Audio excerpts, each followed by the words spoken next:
que é um artigo que eu enviei já ao Diário do Comércio, deve sair nos próximos dias, mas vamos lê-lo já aqui. Chama-se Profecias do Diabo. Uma vida repleta de ocupações não tem permitido dar às minhas ideias a exposição escrita, toda arrumadinha, que algumas delas merecem. Espalho-as de maneira fragmentária e anárquica, em artigos, aulas, conferências, programas de rádio, na vaga esperança de que, após a minha morte, alguma alma caridosa junte as peças e as monte em equipamentos mais utilizáveis pelo grande público. Uma dessas ideias, é a do poder imanente dos significados embutidos nos símbolos históricos. Ela diz resumidamente o seguinte: a história é feita das livres escolhas e decisões humanas. Mas, quando os homens se deixam guiar por ideias e símbolos cujo integral significado lhes escapa no momento, esse significado invisível acaba por se manifestar à plena luz do dia sob a forma de fatalidades históricas incontroláveis. Mesmo depois do fato consumado, existe ainda alguma dificuldade em perceber que já estavam enunciadas na formulação originária. Essa dificuldade emana do hábito moderno do pensamento metonímico, que concebe as propostas de ação tão somente por uma parte das suas qualidades autoproclamadas, sem sondar o sentido substantivo da ação planejada e, portanto, sem atinar com suas consequências inevitáveis. Eu vou dar um exemplo agora, por exemplo, a gente vê esse negócio gaysista. Os pessoal dizem, não, nós estamos fazendo isso para defender os direitos dos gays. Direitos que não existem ainda, mas que eles proclamam que já estão sendo violados. Como que um direito inexistente pode ser violado é uma coisa que me escapa, mas esse ilogismo faz parte da estratégia psicológica. Muito bem. Acontece que se você aceita o casamento gay, você demoliu instantaneamente todo o direito de família. Se algum gay está pensando nisso, ele está com clara consciência nisso? Não, nenhum gaysista está com consciência clara disso. Mas quem bolou o negócio, quem bolou a estratégia, sabia perfeitamente. Quer dizer, você faz um plano do qual você proclama uma parte dos objetivos, mas a parte mais profunda e inevitável fica escondida. Então, ao longo do tempo, as suas consequências se manifestam com uma precisão silogística absolutamente formidável. Por exemplo, o fato de que, num casamento gaysista, como eu já expliquei aqui, casamento gay, não existe definição de papéis conjugais. Se não existe definição de papéis conjugais, então qualquer relação humana com função sexual indefinida ou não declarada passa a ser casamento. Está entendendo? Isso quer dizer, por exemplo, que o número de pessoas envolvidas não importa. Pode ser um casamento entre 16 pessoas ou 35, tá certo? E também pode ser um casamento entre vários homens e várias mulheres, e assim por diante. Nada impede, por exemplo, como não há papéis sexuais definidos e não há elemento procriação, nada impede que um homem se case com seu filho ou com seu pai, ou com a sua mãe. Tá, então, é só aceitar o princípio do casamento gay. Eu digo, a demolição completa do direito de família é automática. Ainda que ninguém a perceba na hora, com o tempo você vai ver, vai entrar um processo aqui, outro ali, e os juízes vão conceder coisas como já concedeu no Brasil, a reconhecer um casamento entre um homem e duas mulheres, e assim por diante. Isso é absolutamente inevitável. Quando você demole o direito de família, você demoliu praticamente, vamos dizer, a espinha dorsal da sociedade. Isso não vai poder ficar assim, daí vem o quê? Vem o Islã para botar ordem no negócio, porra. Essa que é a consequência. Se disser, Max Weber dizer que a história é o conjunto das consequências impremeditadas das ações humanas. Bom, impremeditada pela massa dos militantes, dos idiotas úteis, mas premeditado por alguém que entendia o processo.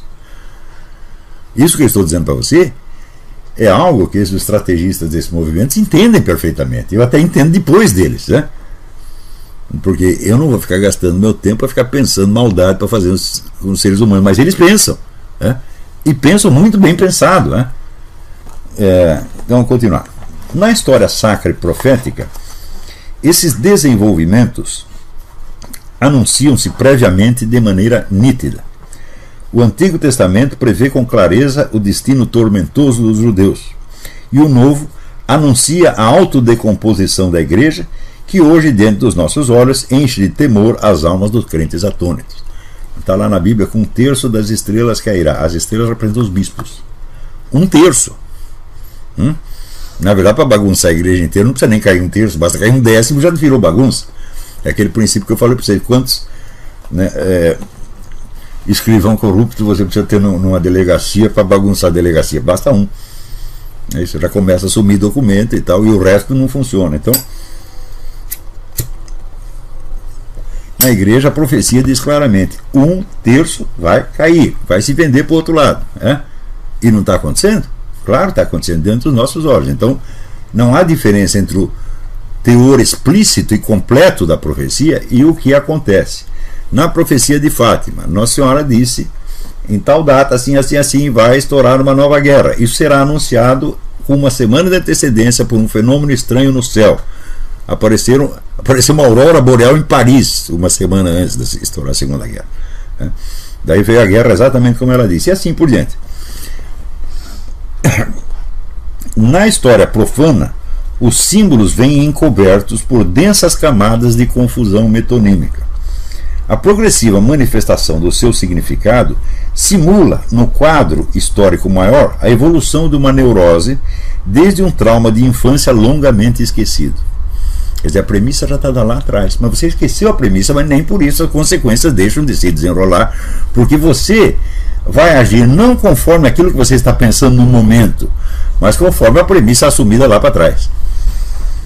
Assim como Hegel falava de uma astúcia da razão que conduzia os homens sem que eles o percebessem, pode-se perfeitamente falar de uma astúcia do inconsciente, em que os símbolos carregados de esperança guiam a humanidade em direção a catástrofes e sofrimentos. Por quê? Esses símbolos da proposição são conhecidos pela esperança que eles manifestam, não pela sua mecânica, pela mecânica real do seu funcionamento. E quando tudo dá errado, desemboca em catástrofe, muitas pessoas podem dizer: nós fomos traídos. Eu digo: você não foi traído. O que está se desenrolando diante dos seus olhos é a consequência inevitável das premissas que você já assumiu. Portanto, não houve traição alguma, houve uma coerência extraordinária.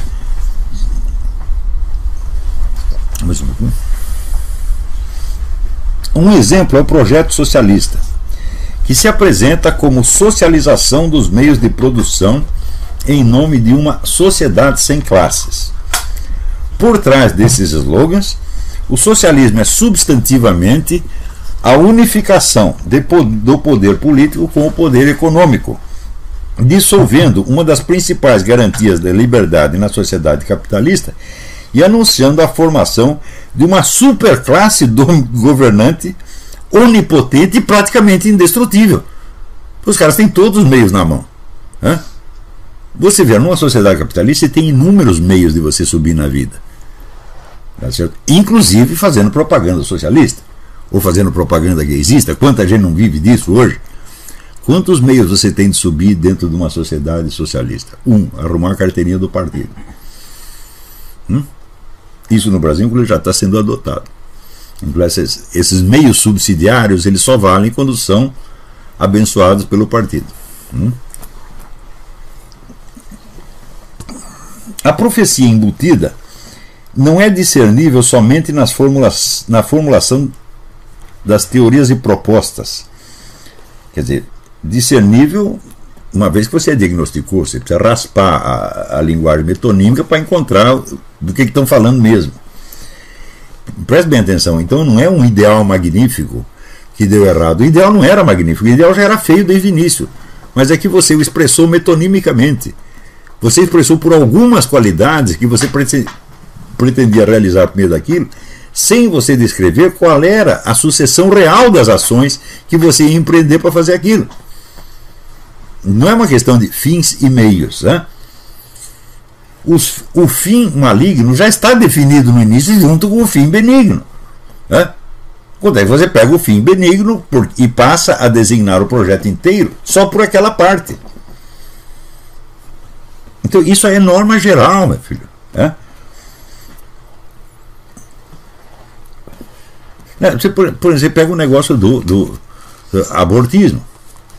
Nós queremos os direitos reprodutivos. Eu digo, sim, você quer os seus direitos reprodutivos, mas para isso você vai ter que matar pessoas. Mas você não pode dizer que é matar pessoas, você tem que continuar raciocinando metonimicamente. Não é isso? Então, qual é a prova que você tem de que um feto não é uma pessoa humana. Ele disse, bom, você não pode provar que um feto já é uma pessoa humana. Eu falei, também não pode provar que não. Então, no caso de dúvida, tá certo? Você está arriscando a vida de alguém que pode ser um ser humano. Isso é inevitável. E o projeto abortista implica a decisão de correr esse risco. Não, nós vamos matar antes de saber se é humano ou não. Então, esta é a substância do projeto abortista. É correr e induzir as pessoas a correr um risco moral formidável. Então, esta é a substância, mas metonimicamente nós olhamos apenas para os direitos reprodutivos das mulheres, o direito que a mulher tem sobre o seu próprio corpo. É, obviamente, uma metonímia, na figura e linguagem. Então, na hora que você treina as pessoas para discutir em torno de figuras de linguagem, é claro que a discussão nunca vai dar nada, só vai criar mais confusão. Por quê? Porque o objeto da discussão está ausente. Você está discutindo uma coisa, mas você proíbe que a coisa entre na sala. Fala, nós vamos discutir somente aqui as suas qualidades verbais. Você mesmo sai para lá. Tá certo? É claro que isto produz loucura. Esses dias saiu um artigo do David Kupelian no World Net Daily falando da epidemia de loucura que está tendo nos Estados Unidos. Quer dizer, o número de casos de demência, suicídio, etc., nos últimos 5 anos, graças ao Obama. O que cria isto? Quer dizer, a atmosfera geral de mentira, de falsidade, de hipocrisia deixa as pessoas completamente desorientadas, elas não sabem mais o que é verdade e o que é erro. E entram em estado de desespero.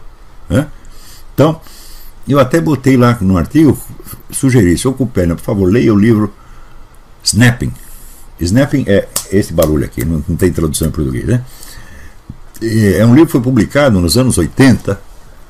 A autora se chama-se Flo Conway e Jim Siegelman. E o título inteiro é Snapping, America's Epidemic of Sudden Personality Changes. A epidemia americana de súbitas mutações de personalidade. E ela estuda pessoas que entraram em seitas tipo Rajneesh, Moon, etc., e se submeteram a exercícios e práticas psíquicas destrutivas que mudaram a sua personalidade a ponto que elas mesmas não se reconheciam mais. E eles chamaram esse quadro psicose informática.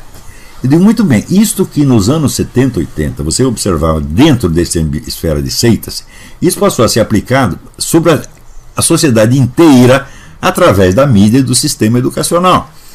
Se você ler o livro do Pascal Bernardin, Maquiavel Pedagógico, que tem a tradução brasileira, tá certo? Você verá que todas as técnicas pedagógicas utilizadas uniformemente no mundo inteiro por imposição da ONU são técnicas de manipulação psicológica, não são técnicas pedagógicas de maneira alguma, são técnicas de induzir mudanças comportamentais sem que a própria vítima perceba. Isso é exatamente o que se usava nessas seitas.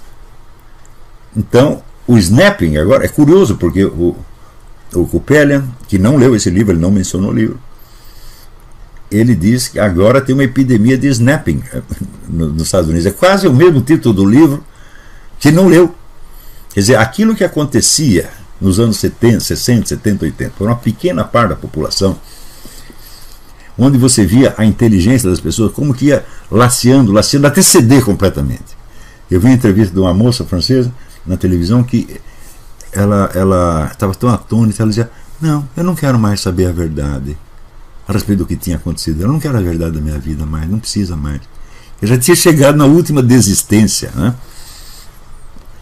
Também eu vi um documentário, depois ele sumiu, onde um sujeito da seita Rajneesh, ele colocou os seus pés dentro de uma tina com cimento, esperou o cimento endurecer e pediu que o jogassem na piscina. E eu vi, no Brasil havia um engenheiro de origem indiana que uma secretária dele desapareceu, ele começou a investigar, né? E uma vez ele viu a secretária no meio da rua com um bando de jovens gritando, cantando, etc. Ele quis saber o que era e descobriu que era a tal da seita Love Family, ou Meninos de Deus. E ele ficou curioso, começou a estudar esse negócio e juntou lá uma documentação na casa dele, que uma vez fui eu e um promotor público para ver aquilo, e então aparecia o chefe da seita, que chama David não sei das quantas, explicando que os pais têm que fazer suruba com os seus bebês a partir dos 4 anos de idade. E era assim, e a coisa, inclusive, contada pela filha do fundador. Ela ficou revoltada com o pai, contou tudo. Tá? Então, essas coisas aconteciam para uma faixa mínima da população. Mas aquilo foi apenas balão de ensaio. Hoje, essas técnicas, a imposição dessa monstruosidade é geral. Você vê toda essa campanha de favorecimento da pedofilia que está acontecendo diante dos nossos olhos. É o David não sei das quantas, que agora virou ministro da Educação, tá entendendo? Virou diretor de grande empresa de mídia. Então, quer dizer que aquele quadro de psicose informática que esse Conway e Sigelman escreviam nesse livro nos anos 70, 80, agora é geral. É sobre toda a sociedade. Então é claro que essas seitas foram criadas como laboratórios experimentais de técnicas psicológicas que depois iam ser aplicadas em massa, e estão sendo. Quando eu me referi a isso no livro Jardim das Aflições, que é um livro de 96, eu dizia, olha, o estudo dessas técnicas é a coisa mais importante para você entender o que vai acontecer nas próximas décadas. Passada uma década apenas, aparece o livro do Pascal Bernardin, Maquiavel Pedagogo, mostrando que tudo aquilo, todas aquelas técnicas que foram criadas para a dominação psíquica, para destruir a psique das pessoas, do quadro fechado das seitas, já estava sendo utilizado universalmente por imposição da ONU. Agora, você veja, as pessoas que querem se opor a essas coisas na base de um discurso moral ou de um discurso anti-esquerdista, meu Deus, elas estão 50 anos atrasadas. Não se trata mais disso, já é outra coisa, muito pior. Você está entendendo?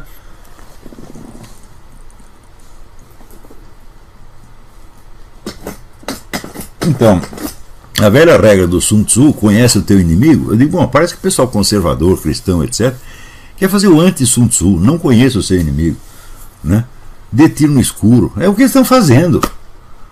Todo o pessoal está fazendo isso. Todo o pessoal evangélico, católico, só dá tiro no escuro. Não sabe o que estão fazendo, porque não tem um jeito, só tem 2 jeitos de saber. Ou Deus revela a coisa para você, ou você vai ter que estudar. Ou as 2 coisas. Não é isso? Mesmo quando dá revelação, alguma coisa você vai ter que estudar. Não é isso? E o pessoal não tem nenhuma coisa nem outra. Deus não me informou de nada e eu estou com preguiça de estudar, não vou querer saber. Né? Então, continuando aqui. A profecia embutida não é discernível somente na formulação das teorias e propostas, mas também nos símbolos que as condensam para a imaginação popular. De algum modo, a letra do hino da Internacional Comunista, composta em 1871 por Eugène Potier e posta em música em 1888 por Pierre de Gaiter, a qual até hoje fascina a mente das multidões militantes com a imagem da bela sociedade igualitária, já contém na sua primeira estrofe o anúncio da debacle apocalíptica que veio a constituir a história do comunismo. Veja que coisa. O sujeito, então, que em 1888 lesse com atenção, né, com capacidade interpretativa, com instrumentos de análise crítica, a primeira estrofe da Internacional, já entenderia imediatamente isto vai dar merda. Vamos lá. Mesmo depois da queda da União Soviética, no entanto, essa profecia continua tão mal compreendida que muitos ainda tentam realizá-la por meios novos, mais inventivos e mais desnorteantes, enganando-se a si mesmos com uma feroz devoção ainda mais intensa e louca do que aquela que guiou os pioneiros da ditadura soviética. Ao conclamar ao grande empreendimento da Revolução Socialista os danados da terra e os condenados da fome, les damnés de la terre, les forçats de la femme, o poema já insinua que quem os convoca à ação é, hegelianamente, a razão, a deusa inspiradora de 1789. No entanto, de onde vem a voz dessa divindade? La raison tonne en son cratère. A razão faz-se ouvir como o ronco temível de um trovão que, paradoxalmente, não vem dos céus, mas das profundezas de uma cratera. Ela é aí concebida, com toda evidência, não como um ideal superior que acena aos homens desde uma altura divina, mas como uma força ctônica, subterrânea, infernal. Há uma lógica dentro dela, mas é a lógica da astúcia demoníaca, aquela mesma com que Satanás surpreende o poeta no inferno de Dante. Forse tu non pensavi che io logico fosse. Não imaginavas que eu também fosse lógico. A inevitabilidade interna do processo, que inspira e dirige a ação das massas, acaba indo de fato numa direção imprevista e catastrófica, mas nem por isso menos encadeada com rigor implacável a uma premissa obscura e mal compreendida. Nem mesmo a geração de comunistas que foi levada ao desespero e até ao suicídio pela revelação dos crimes soviéticos em 1956 chegou a atinar retroativamente com a lógica trágica imanente ao ideal socialista. Todos explicaram o desastre como fruto acidental de traições e desvios, sem notar que com isso desmentiam no ato a sua própria teoria da necessidade histórica, na qual o acaso e os caprichos individuais contam para muito pouco ou para quase nada. Quer dizer, foi um espetáculo realmente assim, tragicômico. Você vê milhares de marxistas que certamente acreditam vamos dizer, numa necessidade histórica impessoal, jogando tudo nas costas de indivíduos. Foi fulano, foi fulano, foi fulano. E como que fulano pode ter tanto poder assim sobre um processo histórico que somente as massas constroem, meu Deus do céu? Né? O verso seguinte é ainda mais eloquente. C'est l'éruption de la fin. É a erupção do fim. O fim emerge do ventre de um vulcão. Fim do quê? O verso não diz. A recepção metonímica aceita sem exame que é o fim das injustiças. Mas, com toda evidência, a expressão o fim, desacompanhada de um genitivo explícito, anuncia somente morte e destruição. E as palavras que vêm em seguida ressoam com um tom ainda mais sinistro. Du passé faisons table rase. Façamos tábua rasa do passado. Apagar o passado, falsificar a história em nome de um apelo estimulante, tal tem sido de fato uma das principais ocupações da historiografia oficial esquerdista, induzindo as massas a entregar-se entusiasticamente à busca de um propósito cuja raiz desconhecem e cujos frutos, por isso, sempre hão de surpreendê-los com o sabor amargo de um enigma diabólico. Quer dizer, essa é a lógica diabólica, né? Ela é sempre lógica, mas não no sentido de que você a entendeu, e sim num sentido mais profundo e mais rigoroso, mais encadeado ainda.